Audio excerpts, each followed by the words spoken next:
Everyone, welcome to my channel. तो आइए आज हम बात करते हैं हमारी first year GNM first year जो होती है उसका जो हमारा एनाटॉमी सब्जेक्ट है उसका जो पार्ट चला हुआ हमारा आइज का, तो उसमें आगे उसके देख लेते हैं उसमें क्या क्या पाया जाता है। तो अब हम आ गए हैं सिलरी बॉडी।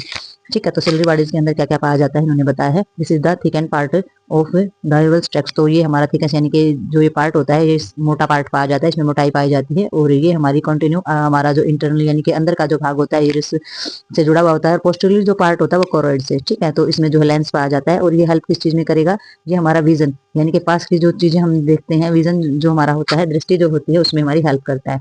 ठीक है, और ciliary body consist of the unstriped ciliary muscles. तो सिलरी बॉडी जो होती है इसमें हमारी जो मसल्स होती है सिलरी मसल्स जो वो पाई जाती हैं। और ये किस चीज से अटैचमेंट इनका होता है, इसका सस्पेंसरी लिगामेंट्स के द्वारा इनका अटैचमेंट होता है। और जो सिलरी मसल्स जो हमारी होती है उनकी जो शेप होती है लेंस से with the help of the near and for vision. तो जो मसल्स होती है, जब हमारी मसल्स जो है कंट्रैक्ट करती हैं सिलरी मसल्स से, तो हमारा जो लेंस है वो हमारा पास की और दूर की जो चीजें जो देखने में यानी कि पास और दूर का जो विजन होता है, जो दिखाई देने की जो चीजें होती है उनमें हमारी हेल्प करता है। Because when these muscles contract और रिलैक्स, जब हमारी मसल्स जो है कॉन्ट्रैक्ट करती हैं या रिलैक्स करती हैं, तो thickness lens also change which the band of the reflect the light rays and entering of the eyes of focus them the retina on the retinas. तो इन्होंने बोला है कि जब हमारी जो मसल्स जो है रिलैक्स करती है, कॉन्ट्रैक्ट करती हैं, तो हमारा जो लेंस होता है उसकी भी थिकनेस और जो चौड़ाई जो उसका जो डायलेट होना और जो उनका सिकुड़ जाना होता है, तो लेंस भी उसी तरीके से काम करता है जिस तरीके से हमारी मसल्स करती हैं। तो मसल्स कॉन्ट्रैक्ट करेंगे तो ये इसका भी कॉन्ट्रैक्ट हो जाएगा और रिलैक्स करेंगे तो ये भी डायलेट हो जाएगा।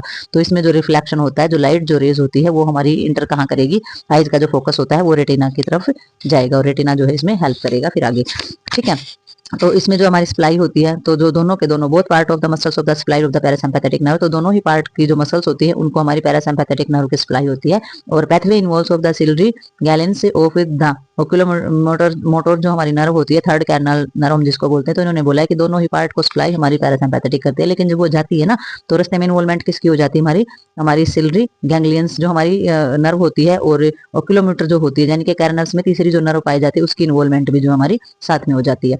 ठीक है, तो पैरासिम्पैथेटिक में जो ये नर्व है ये भी मिक्स हो जाती है हमारे किस पार्ट को नर्व सप्लाई करते हैं, हमारे आईज के सिलरी बॉडी का जो पार्ट होता है वहां पर हमारी नर्व की सप्लाई करने का काम करती है। तो आइए आगे जानते हैं हम इरिस के बारे में। तो आइए अब हम जान लेते हैं इरिस के बारे में। ठीक है, तो इरिस जो है वो हमारा पार्ट होता है आईज के अंदर का, जो हमारे आई बाल्स होते हैं उसके अंदर पाया जाने वाला पार्ट होता है इरिस। तो इन्होंने बताया है ये कलर्ड पोर्शन होता है हमारी आई बाल का। ठीक है, जो रंगीन पोर्शन हमारा दिखाई देता है, इसकी जो शेप होती है वो चपटी डोनट जैसी होती है। और ये जो प्लेस्ड होता है ये हमारा जो है वर्टिकल्स यानी कि हमारा वर्टिकल्स पोजीशन जो होती है उसमें पाया जाता है किस किस के बीच, कॉर्निया और लेंस के बीच में इरिस जो हमारा पाया जाता है। ठीक है, और it divide the interior segment and the eyes into the interior and posterior chamber. तो इसका जो ये जो डिवाइड होता है ये हमारा इंटीरियर सेगमेंट के अंदर जो है हमारा आगे और पीछे के जो है चैम्बर जो है इसमें पाए जाते हैं इसके, both of the chamber of the content of the aqueous humour. तो इसमें जो दोनों ही जो चैम्बर होते हैं उनके अंदर एक्वेसिस हैमर पाया जाता है। हैमर हमने जैसे कि हैमर होता है एक फ्लूइड होता है। ठीक है, तो इसे दो हैमर पाए जाते हैं, आगे भी हम इसके बारे में पढ़ेंगे। तो इसके अंदर एक्वेमेसिस जो हैमर पाया जाता है, it is the attach at its outer margin of the ciliary process से। तो ये अटैच होता है हमारा जो बाहर का जो मार्जिन प्रोसेस होता है, सिलरी प्रोसेस जो होता है उसके साथ ये जुड़ा हुआ होता है। और ये कंसिस्ट करता है हमारा सर्कुलर और रेडियल स्मूथ मसल्स फाइबर। तो इसके अंदर हमारी क्या होती है, गोलाई में पाई जाने वाली हमारी स्मूथ जो सॉफ्ट मांसपेशियां होती है फाइबर वाली, वो इसके अंदर पाई जाती है। और जो इरिस होता है, the iris the attach of the ciliary body, जो इरिस होता है वो हमारी सिलरी बॉडी से जुड़ा हुआ पाया जाता है।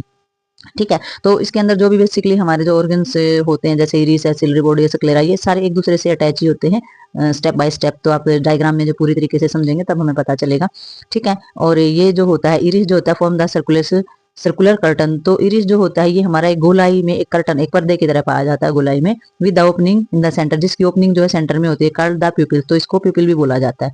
ठीक है, तो ये जो जिसकी एडजस्टिंग होती है जो साइज की वो हमारी। तो अब हम बात करते हैं लेंस के बारे में। ठीक है, हमारी आई बॉल्स के अंदर पाए जाने वाला जो लेंस होता है उसके बारे में। ये जो लेंस होता है ट्रांसपेरेंट जो है वो पोर्शन होता है हमारी आई बाल का। ठीक है, और ये बाय कन्वेक्स स्ट्रक्चर इसका पाया जाता है। और ये सिचुएटेड होता है कहाँ पर, इंटीरियर और posterior segment of the eyes. ठीक है, आगे और पीछे का जो सेगमेंट होता है वहां पर ये पाया जाता है। और ये 1 सेंटीमीटर का डायामीटर होता है। ठीक है, तो 1 सेंटीमीटर का ये होता है। और thickness of lens depend upon of the contraction and relaxation of the ciliary muscles. तो जो हमारा लेंस होता है उसका सिकुड़ना या फिर उसका फैलना जो है वो किस पे डिपेंड करता है, हमारी सिलरी मसल्स जब कॉन्ट्रैक्ट और रिलैक्शन करती है ना, तो ये हमारा लेंस भी इसी तरीके की जो एक्टिविटी है वो करता है। तो डिपेंड किस पे होता है, पूरी तरीके से जो हमारी सिलरी मसल्स होती है उस पर ये डिपेंड करता है। तो पोस्टीरियर जो इसका सरफेस होता है हमारा लेंस का वो कन्वेक्स पाया जाता है अंदर की तरफ। ठीक है, और when the object is near, जब कोई चीज हमारे पास होती है ठीक है। जब पास से हम कोई भी चीज हमारी होती है तो लेंस बिकम थिकर, जो लेंस होता है वो कैसा हो जाता है हमारी आईज का, वो मोटा हो जाता है, so as to focus the light on retina, ताकि वो फोकस कर सके, जो हमारी रेटिना पर जो लाइट जाती है उसके लिए फोकस कर सके।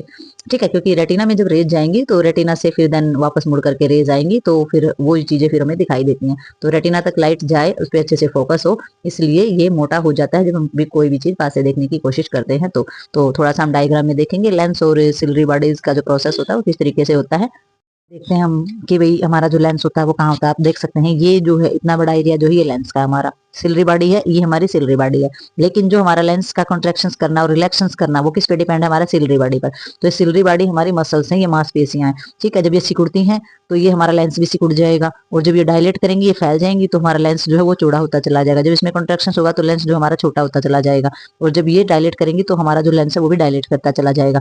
तो हमारा जो लेंस का जो काम होता है वो हमारा किस पे डिपेंड होता है, सिलरी बॉडी पर डिपेंड होता है। तो सिलरी बॉडी ही ये वर्क कराती है, और जिसमें हमारा हेल्प करता है ये हमारे सस्पेंसरी लिगामेंट्स जो होते हैं, जो इसको सपोर्ट करने वाले होते हैं, ये सारी की सारी चीजें हमारी इसमें हेल्प करती है। तो हमारे लेंस का काम होता है कॉन्ट्रैक्शंस करना और जो डायलेट होना, और किस पे डिपेंड होकर सिलरी बॉडी जो होती है वो हमारा इसमें काम कराती है। तो मसल्स का जो है वो अहम रोल होता है इसके अंदर।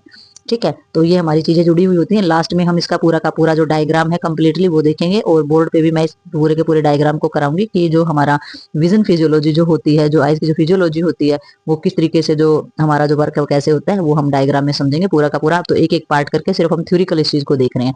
ठीक है, तो एक बार थ्योरी होने के बाद फिर इसका पूरा का पूरा डायग्राम समझेंगे, तो उसमें आपको क्लियर हो जाएगा कि कौन जो हमारी रेज है कहाँ से कहाँ जाती है, और फिर लास्ट में हमें चीजें दिखाई कैसे देती है। ठीक है, तो आई होप आपको सिलरी बॉडी, इरेज और जो लेंस का जो आज टॉपिक हुआ है वो समझ में आया हो। तो मिलते हैं आइज के नेक्स्ट टॉपिक के साथ, तब तक के लिए बाय बाय।